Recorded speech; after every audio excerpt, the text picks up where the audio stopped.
Praise the Lord. இயேசுவின் ரத்தம் ஜெயம். தினமும் இயேசு நிகழ்ச்சிக்கு உங்களை கர்த்தராகிய இயேசு கிறிஸ்துவின் நாமத்தில் வரவேற்கிறேன். செய்தியின் தலைப்பு: வேண்டியவைகளை இயேசுவின் நாமத்தில் எடுத்துக்கொள்ளுங்கள்.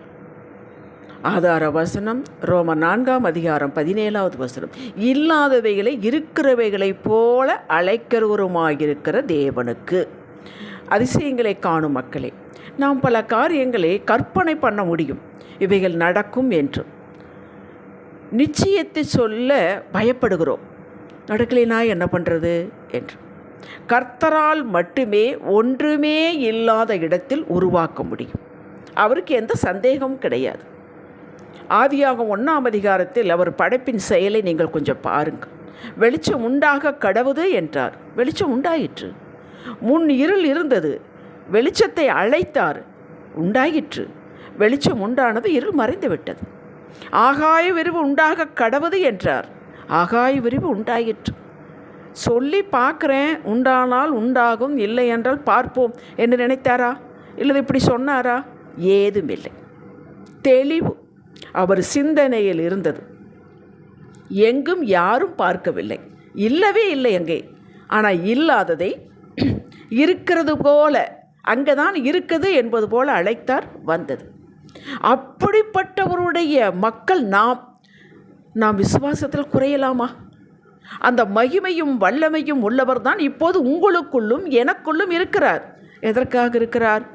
இப்படி நமக்குள்ளே அற்புத மாற்றங்களை உருவாக்கி வாழ வைக்க சாட்சியாக நிறுத்தி இருக்கிறார். நாம் வாழ்ந்து சுகித்து இருக்க வேண்டும் என்பதை விரும்புகிறார். அதைத்தானே எழுதி கொடுத்து விட்டார். யோவான் 3 அது 2வது வசனத்தை வாசித்து பாரு. நீ சுகமாய் வாழ்ந்திருக்கும்படி விரும்புகிறேன் என்கிறார். அவருக்கு விருப்பம் இருக்கிறது, நமக்கு விருப்பம் இருக்கிறது. அவருக்கு விசுவாசம் இருக்கிறது, நமக்கு அதில் கொஞ்சம் தளர்ச்சி இருக்கிறது. அதுதான் வித்தியாசம். அது உறுதிப்படுத்தி கொள்ள வேண்டும். ஆனால் என்ன வித்தியாசம் என்றால், நம்முடைய ஒத்துழைப்பும் விசுவாசமும் அவர் நம்மிலே, நமக்குள்ளே, நம் மூலமாக செயல்பட அவசியப்படுகிறது. நம்மால் தனித்து செயல்பட முடியாது. யோவான் 15:5. அவர் தனித்து நம்முடைய மடியில் கொண்டு வந்து போட மாட்டார். ரட்சிப்பு மட்டுமே இலவசம். மற்ற எல்லா காரியத்துக்கும் நம்முடைய ஒத்துழைப்பு தேவை. நமது ஆவியும் பரிசுத்த ஆவியும் இணைந்து இருக்க வேண்டும். ஆவியானவர் சொல்வதை உணர்த்துவதை நாம் புரிந்து கீழ்ப்படுத்தி செயல்பட வேண்டும். அப்போது ஆதியாகமம் 1 செய்தது போலவே நம் வாழ்வில் செய்வார். நாம் பாவத்தை மன்னிக்கலாம், மறந்து விடலாம், பழிக்கு வாங்காமல் நன்மைகள் செய்யலாம், நன்மை செய்ய வேண்டும் என்று கூட நினைக்கலாம், தேவ கிருபையால் செய்து தேவனை மகிமைப்படுத்தலாம். ஆனால் பாவியை நீதிமானாக்க நம்மால் முடியாது. தேவனால் மட்டுமே முடியும். அதை செய்தாரே நமக்கு. ஒன்றுமே செய்யாமல் ஒரு நொடி பொழுதில் நாம் நீதிமானாக்கப்பட்டோமே, கிருபையினால், விசுவாசத்தை கொண்டு. நினைத்து பாருங்கள். இங்கே 2 பேரும் இணைந்து செயல்பட வேண்டும். நாமும் கர்த்தரும். நம்முடைய வாழ்வில் எதுவும் நடக்க வேண்டும் என்றால் அவரது கிருபை இதை கொடுத்தது, நாம் பெற்றுக்கொண்டோம். பாவத்தை மட்டும் அவர் நீக்கவில்லை, தேவனுடைய நீதியை நமக்கு கொடுத்தார். ஒன்னை நீக்கிவிட்டு ஒன்னை கொடுத்தார். பாவத்தை முற்றிலும் கழுவினார், நீதியை தரிப்பித்தார். 2 கொரிந்தியர் 5:21. இதையெல்லாம் நீங்கள் அடிக்கடி தியானிக்க வேண்டும். இப்போது நாம் தேவனுடைய நீதியை பெற்றிருக்கிறோம். இதன் பொருள் என்ன? இயேசுவை எப்படி தேவன் பார்க்கிறாரோ அப்படியே நம்மையும் இயேசுவுக்குள் பார்க்கிறார். அதை கவனிக்க வேண்டும். நம்ம தனியாக பார்க்கவில்லை, நம்ம இயேசுவுக்குள் தேவன் பார்க்கிறார். நீதிமான்களாக பார்க்கிறார். இதுவரை ஒரு தவறு செய்யாதவர்களாக பார்க்கிறார். ஒரு பாவம் அறியாதவர்களாக நம்மளை அப்பழுக்கற்ற நபராக பார்க்கிறார். எப்போது? இப்போது, இந்த வினாடியில், எப்போதுமே. அதை நீங்கள் மறக்கக்கூடாது. ஆனால் நாம் எங்கே இருக்கவே? இயேசு கிறிஸ்துவுக்குள் நம்மளை பார்க்கிறார். அப்போ நாம் இயேசு கிறிஸ்துவுக்குள் இருக்க வேண்டும். இதை புரிந்து கொண்டால் ஆனந்தமாயிருப்பீர்கள்.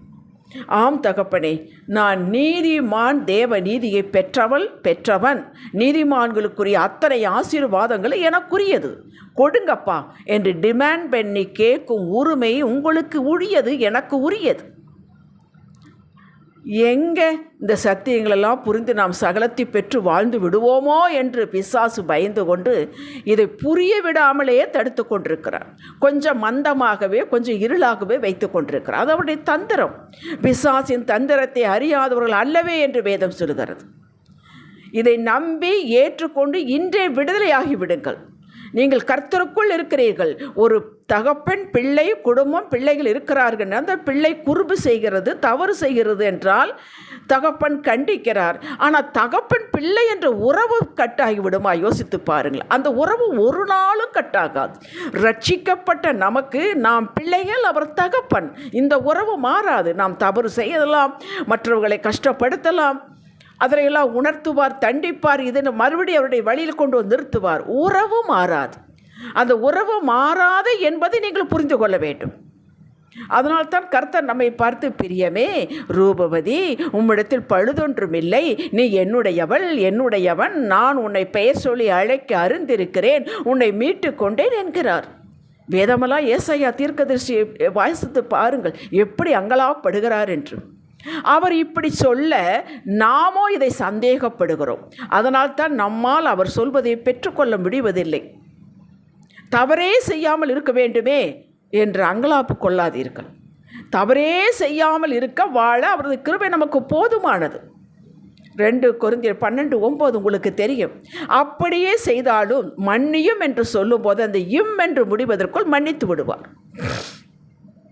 அதுதான் இரத்த உடன்படிக்கையின் மேன்மை. அவரை என் மன்னித்து விட்டார், நான் மன்னிப்பு பெற்றுக்கொண்டேன் என்று நீங்கள் சொல்லுவதுதான் நீங்கள் பெற்ற ரட்சிப்புக்கு ஒரு அடையாளம். அந்த ரட்சிப்பின் மேன்மை நீங்கள் அனுபவிக்கிறீர்கள் என்று அர்த்தம். இல்லை என்றால் கையில் ஒரு பொக்கிஷத்தை வைத்து கொண்டு அழுது கொண்டிருப்பதற்கு சமானமாகும். உங்களிடம் என்ன இல்லையோ அவைகளை உங்கள் உள்ளே இருந்து ஆரம்பிக்க வேண்டும். பொறுமை இல்லை, அன்பில்லை, இச்சையடக்கம் இல்லை, சுறுசுறுப்பு இல்லை, இவைகளெல்லாம் நமது பலவீனங்கள். கர்த்தர் ரட்சிப்புக்குள் எல்லாம் வைத்து விட்டார். ஆவியானவர் உள்ளே இருக்கிறார். ஆவியின் கனிகள் 9. அந்த 9 கனிகளும் கலாத்தியர் 5ஆம் அதிகாரம் 22, 23 வசனத்தை வாசித்து பாருங்கள். அந்த 9 கனிகள் தெரியும் உங்களுக்கு. அந்த 9 கனிகளை உள்ளே இருந்து நம்மளுக்கு வெளிப்படுத்தவே ஆவியானவர் உள்ளே இருக்கிறார். அவருடைய உதவியை நாம் பெற்றுக்கொள்ள வேண்டும். உள்ளே இருக்கிறதை நீங்கள் அழையுங்கள், வெளிப்படுத்துங்கள். பொறுமை இருக்கிறது, சந்தோஷம், சமாதானம், இச்சையடக்கம், விசுவாசம், சாந்தம், இதெல்லாம் கனிகள். இவற்றை நீங்கள் ஒரே நாளில் வெளிப்படுத்த முடியாது. ஆண்டவருடைய வசனத்தை வாசிக்க வாசிக்க நம்பிக்கை பெருக பெருக அவரோடு உறவில் இருக்க இருக்க இந்த கனிகள் ஒன்றொன்றாக வெளிப்படும். உள்ளே இருக்கிறதுங்க, அதை வெளிப்படுத்துங்க. ஆண்டவர் இல்லாததை இருக்கிறது போல் அழைத்தார். நாம் இருக்கிறதை வெளியே கொண்டு வருவோம். இப்பொழுது ஆவியான துணை கொண்டு இதை நாம் தினமும் வாழ்க்கையில் வெளிப்படுத்த வேண்டும், குடும்பத்தில் வெளிப்படுத்த வேண்டும். அப்போ முன்னெல்லாம் பார்த்தீங்கன்னா அவர் அப்படி கோபிப்பார். இப்போ அவ்வளவு சமாதானமாக பொறுமையாக இருக்கிறார். சொல்ல வேண்டும் மனிதர்கள். முன்பெல்லாம் ஒன்று சொன்னால் அதை நிறைவேற்றவே மாட்டார். இப்போலாம் டக்குன்னு கூப்பிட்டு கேட்குறார், விசாரிக்க. பார்க்காத மாதிரி போவார். இப்போ நின்று விசாரிக்கிறார். சொல்ல வேண்டும். சின்ன சின்ன விஷயத்தில், தினப்படி வாழ்விலே, உங்கள் நண்பர்களுக்குள்ளே, உங்கள் குடும்பத்திலே, உங்கள் மனைவியிலே, உங்கள் கணவரிலே, பிள்ளைகளிலே, பெற்றோர்களே உங்களுடைய அந்த உள்ளான மாற்றத்தை, அந்த கனிகளை காட்டுங்கள். சின்ன விஷயத்தில் காட்டுங்கள் முதல். அப்புறம் தெம்பட்டு விடுவீர்கள். ரோமர் 12:2 வாசியுங்கள். உங்களது சிந்தை எண்ணம் மாற வேண்டும். இந்த மாற்றம் இல்லை என்றால் ஆவியானவர் உள்ளே எதற்காக இருக்கிறார்? அவர் மாற்றத்தை கொண்டு வருவதற்காகத்தானே. நம்ம இயேசுவை போல மாற்ற வேண்டும் என்ற ஊழியத்தை பெற்றுக்கொண்டுதானே நமக்குள் இருக்கிறார். மாற வேண்டும். மாறின பின் அதில் நிலைத்திருக்க வேண்டும். இந்த 2 இருக்கும் பட்சத்தை நீங்கள் அழைக்கலாம். இயேசுவை நாமத்தில் அழைக்கலாம். உங்களுக்கு தைரியம் வரும், விசுவாசம் வரும். நம்முடைய சொந்ததை அல்ல, ஆவியான துணை கண்டு இருக்க பிடித்து கொள்ள வேண்டும். உங்களுக்கு தகுதி உரிமைகளை நீங்கள் உணருங்கள். பின் தேவ வார்த்தை எடுத்து பேசுங்கள். அப்படியே நடக்கும் என்று எதிர்பார்த்து கொண்டு உங்கள் வேலையை பாருங்கள். நீங்கள் அழைத்த அத்தனை வந்து சேரும். நீங்கள் இயேசுவை நாமத்தில் கேட்ட அத்தனையும் வந்து சேரும். நீங்கள் 2 நட்சத்திரங்களையா கேட்டிருவீர்கள், இல்லை பாகிஸ்தானை கேட்டிருவீர்களா? நமக்கு இந்த உலகத்தில் என்ன வாழ தேவை அதைத்தானே நம்ம கேட்போம். அது என்ன அவர் சித்தத்தில் இல்லாததா? அப்படி ஒன்றுமே இல்லை, அல்ல சித்தத்தில் இருப்பது தான். நீங்கள் கேளுங்கள். அடுத்த கர்த்தரால் மற்றும் 2வது காரியம், கர்த்தரால் மட்டும்தான் இதை செய்ய முடியும். உயிர்ப்பிக்கப்படுதல். அது இல்லை, ஆனால் இருக்கிறது போல் உயிர்ப்பிப்பார். லாசருவை உயிரோடு எழுப்பினார். யோவான் 11:41. நாயின் ஒரு விதவையின் மகனை எழுப்பி கொடுத்தார். யாவீரின் மகளை எழுப்பி கொடுத்தார். கடைசி காலத்தில் நம்மையும் உயிர்ப்பிப்பார். நமக்கு 2ஆம் மரணம் இல்லை. ஆக்கினை தீர்ப்பு நமக்கு இல்லை. இப்படி இருக்க உங்கள் சரீரத்தை, ஆத்துமாவை இப்போது உயிர்ப்பிக்க மாட்டாரா? எவ்வளோ பெரிய காரியத்தை செய்து நமக்கு நித்திய ஜீவனை கொடுக்கிறவர் இப்போது இந்த சரீரம், இந்த பலவீனப்பட்டிருக்கிற சரீரத்தை உயிர்ப்பிக்க மாட்டாரா? இந்த ஆத்துமா எப்பொழுதும் ஒரு கவலையோடவே இருப்பதை அவர் விடுவிக்க மாட்டாரா? நிச்சயம் செய்வார். மரித்து கிடந்த ஆவியை உயிர்ப்பித்து ரட்சித்தாரே, எப்போதும் எல்லாவற்றிலும் செய்வார். விசுவாசியுங்கள். இந்த சரீர நோயிலிருந்து, பலவீனத்திலிருந்து உயிர்ப்பிக்கப்படும். கேளுங்கள், இந்த பலவீனம் எனக்கு இருக்கிறது, இந்த வியாதி, இந்த நோய் இருக்கிறது. ஆவியானவர் சொல்லுவார், ஆலோசனை தருவார். அப்பா, நீ மன்னித்து விடு, அந்த கசப்பு உனக்குள் வேண்டாம், அந்த கசப்பு இருப்பதனால்தான் அந்த கிருமி வெளியேற மாட்டேங்கிறது என்று சொல்லுவார், உணர்த்துவார். உடனே கீழ்ப்படியுங்கள், அப்போவே அந்த வியாதி வெளியேறிவிடும். இந்த பிஸ்னஸை உயிர்ப்பித்து கொடுங்கள். இந்த திருமண வாழ்வு பிளவுபட்டு கிடக்கிறது, உயிர்ப்பித்து கொடுங்கள். இந்த கற்பம் ஆசீர்வதிக்கப்பட வேண்டும் ஐயா, உயிர்ப்பித்து கொடுங்கள். அந்த கற்பத்தை உயிர்ப்பியுங்கள். கேளுங்கள், உயிர்ப்பிக்கப்படும். முதலில் இதை நீங்கள் நினைக்க வேண்டும். உயிர்ப்பிக்கும் ஆவியானவரை கேளுங்கள். உங்களுக்குள்ளேயே இருக்கிறார் உயிர்ப்பிக்கும் ஆவியானவர். உயிர்ப்பிப்பவர் இன்றே உயிர்ப்பித்து கொடுப்பார். ஐயோ, இதுக்கெல்லாம் ரொம்ப பக்தி வேண்டும் நினைக்காதீர்கள். அதுவல்ல காரியம். யதார்த்தமாக ஆண்டவரோடு இருந்தால் போதும். அந்த அவரோடு இருக்கும் பொழுது நாம் கற்றுக்கொள்வோம். இன்னும் ஒரு அடி, இன்னும் ஒரு அடி அவருக்கு முன்பாக வைத்து நடப்போம். விசுவாசித்தால் போதும். நன்றியுள்ள இருதயம் இருந்தால் போதும். கர்த்தருக்கும் பயப்பட வேண்டும். புதுவாழ்வு பெறுவீர்கள். உயிர்ப்பித்து கொடுப்பார், உண்டாக்கி கொடுப்பார். நீங்கள் கேளுங்கள், அழைத்து கொள்ளுங்கள். 100 வயது சென்றவனும் வாலிபனை போல் இருப்பான் என்று வார்த்தை சொல்லுகிறது. ஏசாயா 65:20. வார்த்தையை எடுங்கள், அதில் தாங்க வல்லமை இருக்கிறது. நீங்கள் இன்னும் எத்தனை வருஷம் தலைகீழான் இருந்தாலும், எத்தனை தடவை ரத்தம் ஜெயம் எழுதினாலும் ஒன்றும் நடக்காது. வார்த்தையில் தான் வல்லமை இருக்கிறது. அந்த வல்லமையை வார்த்தைக்குள் வைத்து விட்டார். அவர் வைத்ததே, அவர் எழுதினதே. விசுவாச அறிக்கை செய்யுங்க. வார்த்தை எடுங்கள்.